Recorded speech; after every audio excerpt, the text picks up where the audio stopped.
সমাজসেবী সংস্থা কেশব স্মারক সংস্কৃতির সুরভি সেবা ভারতীর মানব সেবার কর্মযোগ্য অব্যাহত। বর্তমান বন্যা পরিস্থিতিতে বন্যার্তদের পাশে দাঁড়ানোর কার্যসূচিতে মঙ্গলবার সংস্থার পক্ষে বন্যা ত্রাণ বন্টন কর্মসূচি ছিল।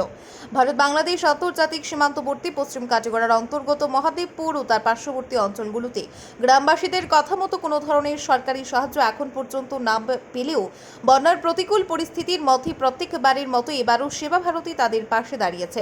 এদিনের এই ত্রাণ বিতরণ সামগ্রীর মধ্যে ছিল বিস্কুট, দুধ, তেল, জল প্রতিশোধক পাউডার, জলজনিত ফাঙ্গাস রোগের হাত থেকে বাঁচার জন্য মলম, ফেনাইল ইত্যাদি।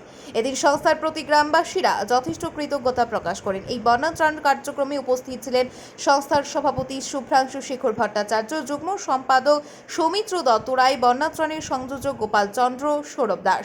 তাছাড়াও স্থানীয় আরএসএস কর্মকর্তা অঞ্জন রায়, অভিজিৎ নাথ, নীলেন্দু দাস ও পরেশ দাস প্রমুখ উপস্থিত ছিলেন। গ্রামবাসীদের অনুরোধে সংস্থার সভাপতি শুভ্রাংশু শেখর ভট্টাচার্য তার সংক্ষিপ্ত ভাষণে বলেন, বন্যা পরিস্থিতি উপশম হওয়ার পরেই এখানে চিকিৎসা শিবির ব্যবস্থা করবেন। পরিস্থিতি অনুযায়ী আরও কিছু যদি ব্যবস্থা করার প্রয়োজন হয় তিনি তাও ব্যবস্থা করে দেবেন বলে গ্রামবাসীদের প্রতিশ্রুতি প্রদান করেন। ব্যুরো রিপোর্ট, আজকের বরাক।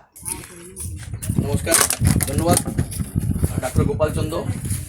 আজকে আমরা মহাদেবপুর এলাকায় এসে খুব বেশি আনন্দিত বলবো না নিজেকে, কেন কি এরকম পরিস্থিতিতে আসাটা আনন্দর ব্যাপার না। আমরা আমাদেরকে ভাগ্যবান মনে করি যে আপনাদের মধ্যে আজকে আমরা এই পরিস্থিতিতে, যেখানে পরপর 3 বার বন্যা আক্রান্ত এই অঞ্চলের আমাদের জনসাধারণরা, সব থেকে বড় ব্যাপার। আমি অন্য জিনিসের জন্য কিছু এখানে স্লোগান দেবো না যে অমুক ক্যান্ডিডেট আর অমুককে, এটা না। আমি বলবো ভারত মাতা কি জয়, ভারত মাতা কি জয়, ভারত মাতা কি জয়।